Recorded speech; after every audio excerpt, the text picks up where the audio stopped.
मेरठ में एक थाना लगता है दरोला थाना। वहीं एक गांव लगता है मवी मीरा गांव। इस गांव में एक परिवार रहा करता था जिस परिवार का मुखिया का नाम सुभाष था। सुभाष का 3 संतान थे, 2 बेटियां और एक बेटा था। बेटा का कांस्टेबल में नौकरी लग गया था। बेटियां घर में कुंवारी बैठी हुई थी। बड़ी बेटी का नाम अलका और छोटी बेटी का नाम सोनी था। सुभाष बड़ी बेटी के लिए रिश्ता देखने लगते हैं और संजोग से रिश्ता लग जाता है और बड़ी बेटी का शादी करा दिया जाता है। कुछ दिन बीतने के बाद छोटी बेटी जो सोनी थी वह भी शादी की उम्र की हो जाती है। फिर से सुभाष इधर उधर छोटी बेटी सोनी के लिए रिश्ता देखने लगते हैं, लेकिन कोई रिश्ता समझ में नहीं आ रहा था।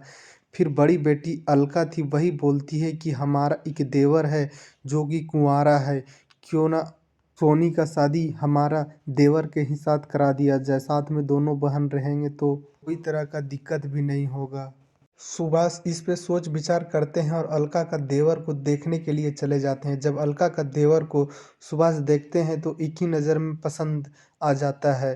अलका का देवर का नाम सत्येंद्र था और सुभाष को पसंद हो जाने के बाद रिश्ता ठीक कर देता है सुभाष अपने बेटी सोनी के लिए। शादी का दिन तारीख रखाने के बाद 2013 में शादी कर दिया जाता है। दोनों सोनी और सत्येंद्र साथ में अच्छा से रह रहे थे और दोनों का परिवार अच्छा से चल रहा था। बहन भी जो थी अलका वो साथ में रह रही थी और सोनी भी साथ में। कुछ दिन बीतने के बाद सोनी 2 बच्ची का जन्म देती है। करीबन 2022 में सोनी अपना मायका आती है। मायका आने के बाद सोनी अपना घर में रहकर घर का काम काज कर रही थी। एक दिन अचानक सोनी के घर के बाजू में एक तालाब का खुदाई हो रहा था। गांव के कई लोग उस तालाब को देखने जाते और इसमें एक सोनी भी थी जो कभी कदार देखनी चली जाती और सोनी कई कई घंटे तक वहाँ बैठी रहती और देखती रहती। देखते देखते सोनी का नज़र उस जेसीबी का ड्राइवर पे जाता है। जेसीबी का ड्राइवर का नाम नाजिम था।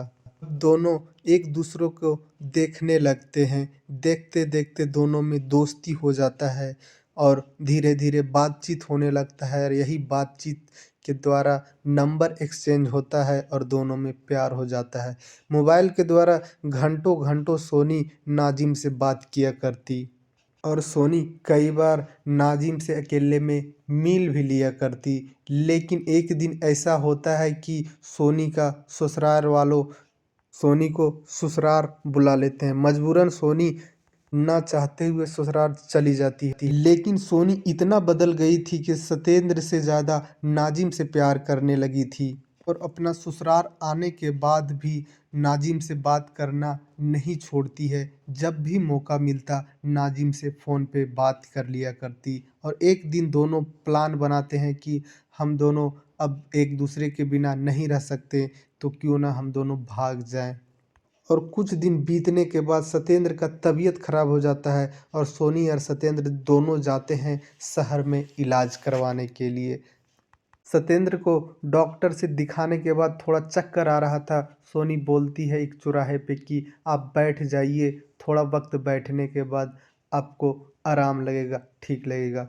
उसके बाद सत्येंद्र वहीं बैठ जाता है और सोनी बोलती है कि मैं थोड़ा वहाँ से आता हूँ। उसके बाद सोनी वहाँ से निकल जाती है और उसका नाजिर उसी का बगल में इंतज़ार कर रहा था। सोनी और नाजिम मिलते हैं एक दूसरे को और वहीं से भाग जाते हैं। कई घंटे बीतने के बाद जब सोनी नहीं लौटती है तब सत्येंद्र को बेचैनी होने लगता है और अपने परिवार को बताता है कि हमारे पास से सोनी गायब हो गई है। परिवार वाले बोलते हैं कि जाके पुलिस स्टेशन में एफआईआर करवा दो। एफआईआर करवाने के बाद पुलिस सोनी के जांच में लग जाती है, छानबीन में लग जाती है। उधर सोनी के पिताजी सुभाष भी कंप्लेन करते हैं गुमशुदगी का। उसके बाद पुलिस को और सख्ती से जांच करने के लिए कहा जाता है। कई दिन बीतने के बाद नाजिम और सोनी को एक जगह से पुलिस गिरफ्तार कर लेती है। इधर पुलिस नाजिम को लॉकअप में डाल देती है, सोनी को समझा बुझा ससुराल जाने के लिए कह देती है। लेकिन जब सोनी अपनी ससुराल आती है सत्येंद्र के पास तो लेकिन इधर सत्येंद्र सोनी को अपने पास रहने से साफ इनकार कर देता है। कई बार लोगों को समझाने के बाद भी सत्येंद्र नहीं समझता और वह सोनी को अपने पास रहने से बार बार इनकार कर रहा था।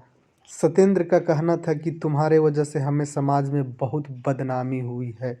जब सत्येंद्र सोनी को रखने से इनकार कर जाता है तब सोनी के पापा सुभाष सोनी को मायके यानी कि अपना घर लेके आ जाते हैं। कई दिन बीतने के बाद फिर से सोनी के लिए एक रिश्ता देखा जाता है। फिर से सोनी के पापा एक रविंद्र नाम के लड़का को देखती है और लड़का देखकर ही पसंद आ जाता है और सोनी और रविंद्र का 2023 इस नवंबर 28 नवंबर को शादी कर दिया जाता है।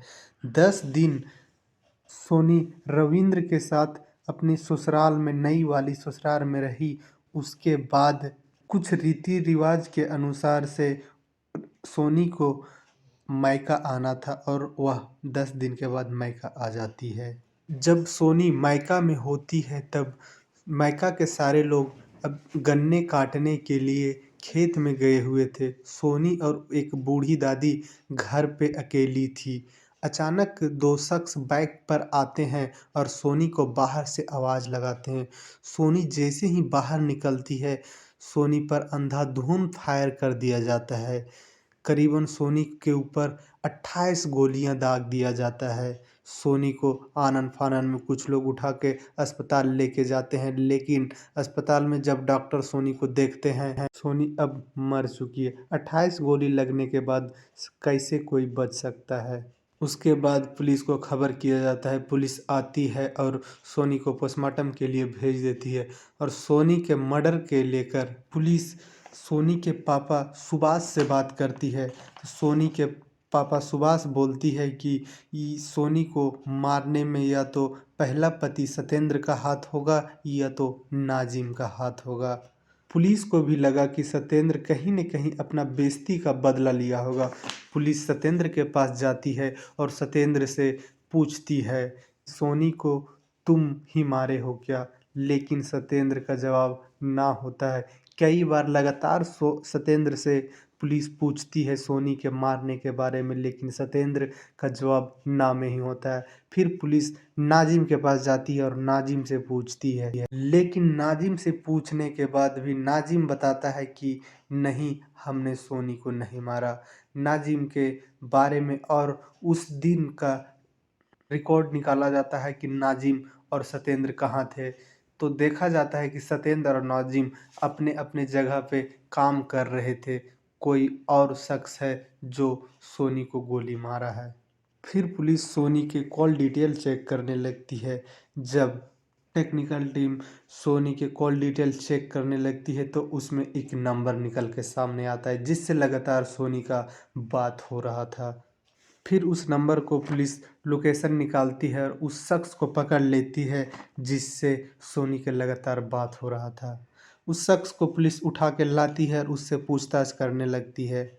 जो शख्स को पुलिस उठाती है उसका नाम टीनू था। टीनू से पुलिस पूछताछ करने लगी, लेकिन टीनू भी इनकार कर जा रहा था। पुलिस को लगा कि नहीं, सोनी के मारने में इसी का हाथ होगा। जब पुलिस सख्ती से पेश आती है तो टीनी टूट जाता है और एक कहानी सुनाता है। बताता है साहब, हमारा और सोनी का दोस्ती सोनी के शादी के पहले ही हुआ था 2011 में, और हम लोग दोनों प्यार करने लगे थे और प्यार में कस्में भी कई बार खाए थे कि हम लोग दोनों आपस में शादी करेंगे। और सोनी भी बोला करती कि हाँ, हम दोनों जिएंगे साथ में और मरेंगे साथ में। लेकिन एक रोज़ पता चलता है कि सोनी के कहीं रिश्ता लग गया है और वो शादी करने जा रही है। कुछ दिन के बाद वह शादी भी कर लेती है। शादी करने के बाद हम जब उससे पूछते हैं तो बोलती है कि हमें पापा और घर के कई लोग दबाव बनाकर शादी कर दिए। फिर टीनू गम खा के रह जाता है और सोनी के बात पे भरोसा कर लेता है। लेकिन एक रोज़ जब टीनू को पता चलता है कि नाजिम के साथ उसका दोस्ती था और वह उससे प्यार करने लगी थी और उसी के साथ भाग गई थी, तो हमें बहुत बुरा लगता है। फिर पता चलता है कि सोनी घर आ गई है और फिर एक रविंद्र नाम के शख्स के साथ उसका शादी हुआ है। फिर हमें बहुत गुस्सा आता है और हम एक प्लान बनाते हैं। हम एक दोस्त को अपने साथ लेते हैं और एक प्लान बनाते हैं कि सोनी को मारना है, इसके लिए क्यों ना हमें फांसी पड़ जाए। फांसी मंजूर है लेकिन सोनी को जिंदा छोड़ेंगे नहीं। और हम और हमारे दोस्त दोनों प्लान के तहत जब सोनी के सारे परिवार गन्ने के खेत में गन्ने काटने के लिए गए हुए थे, उसी दिन का प्लानिंग था और हम दोनों साथी आए और सोनी को बाहर से आवाज़ दिए। सोनी जब बाहर निकलती तो हम और हमारे दोस्त सोनी पर अंधाधुंध फायर करते हैं। सोनी वहीं गिर जाती है और हम लोग दोनों वहां से भाग निकलते हैं। यही होता है लोगों के पास जो अब कम उम्र में दोस्ती यारी और प्यार मोहब्बत के चक्कर में पड़ जाते हैं। फिलहाल टीनू को फांसी नहीं तो उम्र कैद की सज़ा मिलना मुकम्मल है। खैर कहानी में इतना ही। कहानी सुनाने का मेन उद्देश्य सभी को जागरूक करना है।